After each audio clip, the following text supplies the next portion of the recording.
таваллути Тоҷикистон ва ҷаҳонро аз студияи марказии радио Озодия шаҳри Прага тақдим мекунем. Шаълои Гулхоҷа ҳастам. Салом. Дар барномаи хабарии 1 феврал ин мавзӯъҳоро дорем. додгоҳи олии Тоҷикистон муҳокимаи раиси ҳизби маншудаи Наҳзати Исломӣ Муҳиддин Кабириро дар ғайбаш шурӯъ кардааст. нисбати роҳбари ҳизб парвандаи ҷиноятӣ тафтиш гардида мавриди баррасӣ дар суди олӣ қарор дорад ба таври махфӣ. Ормон амалӣ мешавад. Ширкати масъули бунёди нирӯгоҳи Роғун ваъда дод ки дар моҳи ноябри имсол аввалин чархаи он ба кор медарояд. ва рангбиноҳол пурс даҳо корманди собиқ ва акнун бознишастаи Тоҷик Азод муддатҳост ки наметавонанд маоши худро аз ин корхона бигиранд. دیگه همون رفتنی هم طرف زواد باور که پای آدم نمیکشه که طرف زواد بره. ва шурӯъ мекунем аз хабари муҳим. имрӯз Сооронбой Ҷэймбеков, президенти Қирғизистон, ба Душанбе омад. ин сафари нахустини расмии ӯ ба Тоҷикистон пас аз интихобаш ба мақоми раиси ҷумҳур аст. таи сафари дурӯза мулоқоти Ҷэймбеков бо Эмомалии Раҳмон, президенти Тоҷикистон, дар мадди назар қарор дорад. интизор меравад ки зимни дидор сарони кишварҳо равобити дуҷониба, амнияти минтақа, ҳамкориҳои иқтисодиву энергетикӣ, тиҷорат ва роҳҳои иҷрои таҳри Каса ҳазорро баррасӣ намоянд. гуфта мешавад масъалаи ташхиси марзи ду кишвар, хусусан роҳҳои ҳалли қитъаҳои баҳсӣ аз мавзӯъҳои аслии гуфтугӯи Эмомалии Раҳмон бо Сооронбой Ҷэймбеков хоҳад буд. Тоҷикистону Қирғизистон аз 976 километр марзи муштарак то имрӯз нисфашро таъину аломатгузорӣ карданд, вале мушаххас набудани хатти марз ва аломатгузорӣ нашудани он борҳо сабаби моҷароҳои сокинони манотиқи марзии ду кишвар шудааст. додгоҳи олии Тоҷикистон ба таври ғоибона ба муҳокимаи парвандаи Муҳиддин Кабирӣ, раиси ҳизби дар Тоҷикистон мамнӯи Наҳзати Исломӣ шурӯъ кардааст. дар ин бора Шермуҳаммади Шоҳиён, раиси додгоҳи олӣ, рӯзи 1 феврал хабар дод, аммо нагуфт ки Муҳиддин Кабирӣ мушаххасан ба чӣ айбдор мешавад. ҳизби Наҳзати Исломи Тоҷикистон ки бо ҳалномаи суди олӣ фаъолияти ин ҳизб қатъ карда шуда ҳамчун ташкилоти террористӣ эътироф карда шудааст. нисбати роҳбари ҳизб парвандаи ҷиноятӣ тафтиш гардида мавриди баррасӣ дар суди олӣ қарор дорад ба таври махфӣ. яке дар фаъолони ҳизби мамнӯи Наҳзати Исломӣ ва Муҳиддин Кабирӣ барои ташкили ошӯби соли 2015 дар Душанбе муттаҳам шуданд, иттиҳоме ки Кабирӣ онро рад мекунад. Муҳиддин Кабирӣ беш аз 2 сол аст дар берун аз Тоҷикистон қарор дорад. соли гузашта бар асоси як тағйир дар кодекси мурофиавии ҷиноятӣ додгоҳҳои кишвар ҳақ пайдо карданд ки афроди муттаҳамро дар ғайбашон маҳкум намоянд. рӯ меорем ба мавзӯъҳои дигар. пажӯҳише дар Тоҷикистон нишон додааст ки аксари занони ифротгаро бо ҳидояти шавҳаронашон ба Сурияву Ироқ рафтанд. тибқи оморҳо тақрибан 200 зани тоҷик ба кишварҳои ҷангзадаи Ховари Миёна рафтаву баъзе аз онҳо дар сафи гурӯҳи Давлати Исломӣ ҷангидаанд ё зани ифротиён шуданд. дар бораи сабабҳои ба ифротгароии хушунатомез рӯ овардани занони тоҷик ҳамкорам Тоири Сафар бо Анна Матвеева, яке аз муаллифони пажӯҳиш, суҳбат кард. Женщины уезжают не только из Таджикистана, но они уезжали и из других. дар умум ин як тамоюли глобалӣ аст ва занҳо на танҳо аз Тоҷикистон, балки аз кишварҳои ғарбӣ, аз ҷумла аз Бритониё ба Ховари Миёна рафтанд. Тоҷикистон бо он фарқ мекунад ки дар муқоиса ба дигар кишварҳо занон аз Тоҷикистон бештар рафтанд. вале набояд гуфт ки ҳамаи онҳо ифротӣ мешаванд. бисёре аз занон наметавонанд ба ифротӣ шудани хонавода ва шавҳарон муқовимат кунанд. онҳо мекӯшанд оилаашонро нигоҳ доранд ё намефаҳманд ки куҷо мераванд. баъзе аз онҳо фикр мекунанд ки шавҳарашонро ба хориҷа мебараду онҷо хуб зиндагӣ мекунанд. заноне ҳастанд ки мехоҳанд мушкилоти зиндагиашонро ҳал кунанд. дар ҷустуҷӯи ишқ ҳастанд ё шавҳар меҷӯянд, ё дар хонаводаи худашон ё шавҳар муносибат хуб нест, ё қарз доранд ё дар вазъи ногуворе қарор гирифтанд. ба ҳамин сабаб онҳо тӯъмаи осони онҳое мешаванд ки ба ҷазби афрод ба доиш машғуланд. айни замон ҳастанд заноне ки дониста ба ҳамин роҳ рафтанд, худашон ифротӣ шуданд, фаъолона ба ҷалби аъзо ва гурӯҳҳои ифротӣ машғуланд, аммо ин тамоюл дар Тоҷикистон нав аст. асосан кадом гурӯҳи занон ба Сурияву Ироқ мераванд? мардуми шаҳр ё рӯстоҳо? Больше из города или, я бы сказала, такой асосан мардон ва занон аз шаҳр ва манотиқи наздик ба шаҳр ба чунин роҳ рафтанд. аз шаҳрҳои хурде ба мисли шаҳри ваҳдат ки дар наздикии душанбе ҷойгир аст. занони он минтақаҳое ки он ҷо бозорҳои серодам вуҷуд дорад, мардуми зиёде равоо мекунанд, бештар ба ифротигароии хушунатомез рӯ оварданд. дигар бахши онҳо занон аз он минтақаҳое ҳастанд ки он ҷо одамон якдигарро кам мешиносанд, ё ки занони он маҳалҳое ҳастанд ки ба осонӣ дар он ҷо гум мешавед ва мардуми миллатҳои гуногун онҷо равоо ва зиндагӣ мекунанд. дар деҳот ки интернет кам аст, ҳама якдигарро медонанд. ифротӣ шудани занон кам дида мешавад. айни замон набояд муҳоҷирати кориро фаромӯш кард ки дар ифротӣ шудани занон нақши умда мебозад. шакли комили суҳбат ва тафсилоти пажӯҳишро имкон доред дар вебсайти мо www.ozodi.org бихонед ва тамошо кунед. раҳбари ширкати салини импреҷило ба раиси ҷумҳури тоҷикистон ваъда додааст чархаи аввали нирӯгоҳи роғунро рӯзи 16 ноябри имсол ба кор медароранд. Пьетро Салини рӯзи 31 январ бо Эмомалии Раҳмон дар Душанбе дар ин замина мулоқот дошт. Ин ширкати итолиёвӣ масъули сохтмони нирӯгоҳи роғун аст. 29 октябри соли 2016 бо ширкати президенти Тоҷикистон маҷрои оби вахш баста ва бунёди садди обанбор шурӯъ шуд. Сари чамбари булдозер шахсан Эмомалии Раҳмон нишаста дар оғози корҳои сохтмонӣ саҳм гузошт. нирӯгоҳи роғун ки аз 6 агрегат иборат аст, ба гуфтаи мақомот дар сурати пурра ба кор даромаданаш то 17 миллиард киловаттсоат нирӯи барқ тавлид хоҳад кард. ин миқдори барқ на танҳо барои истифода дар дохили кишвар, балки барои интиқол ба минтақаҳое дар Афғонистону Покистон ҳам кофӣ хоҳад буд.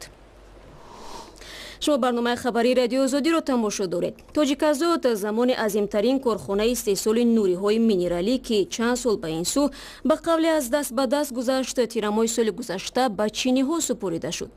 аммо дар ин гирӯдор даҳо собиқ корманди ин корхона ки ҳоло бознишаста ҳастанд, натавонистанд маоши чандсолаи худро бигиранд.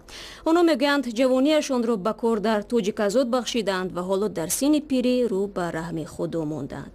Мумин Аҳмадӣ гузориш медиҳад. دیگه همون رفتنی هم طرف زواد باور که پای آدم نمیکشه که طرف زواد بره. بوری قربانوف با اشاره به سوی کارخانه تاجیک ازاد این گپ ها را می گفت. او از سال 1971 در آنجا چلانگر بود. حالا کسی است که از آنجا بعد از نفقه برآمدنش زیاده از 1 سال شد 7000 معاش مانده اش را گرفتن نمیتواند.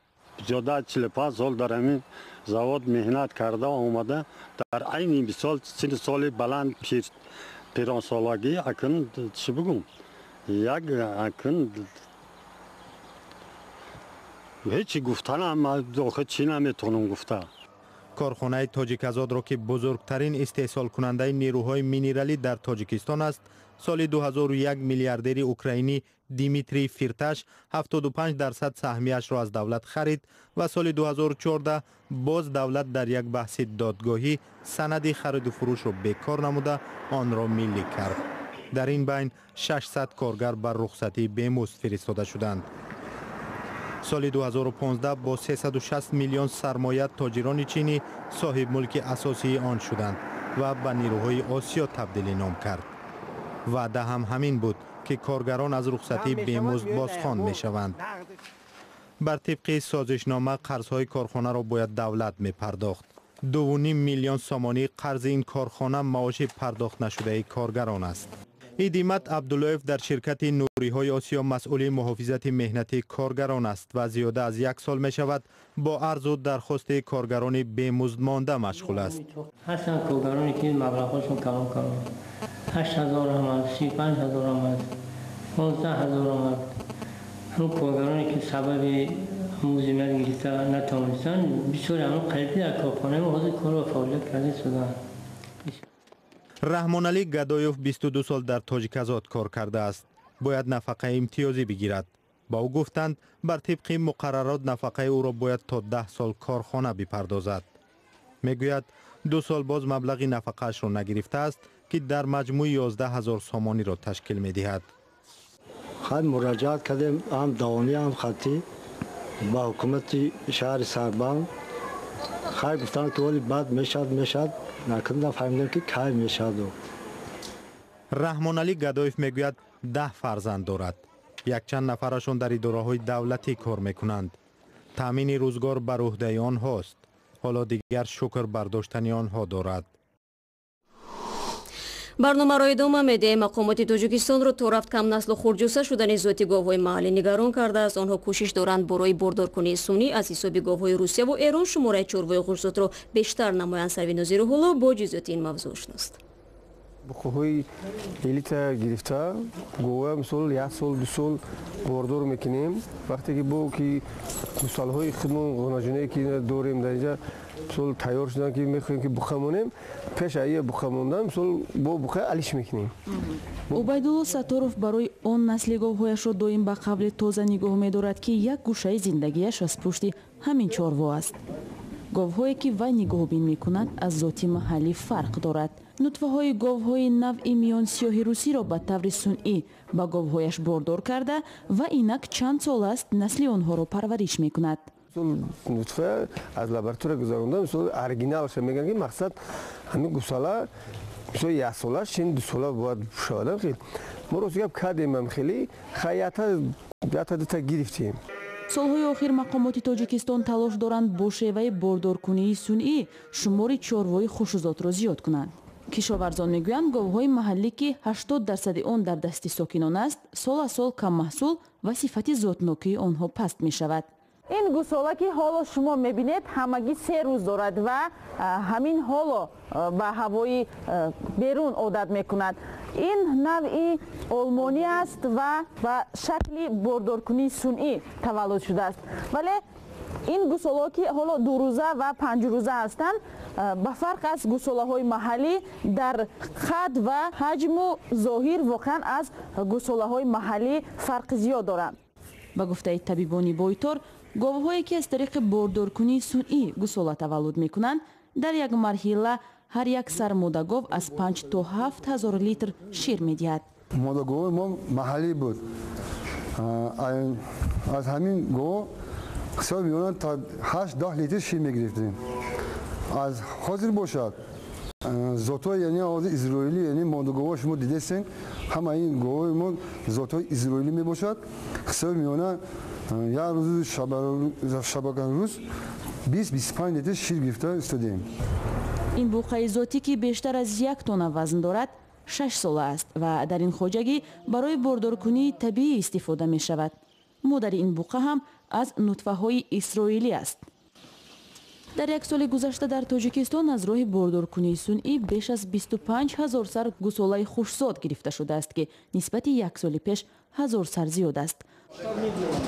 мақомот мегӯянд, агар истифодаи ин усул саросарӣ шавад, кишвар метавонад мушкили аслӣ камбуди гӯшт ва маҳсулоти гӯштиро аз байн бубарад.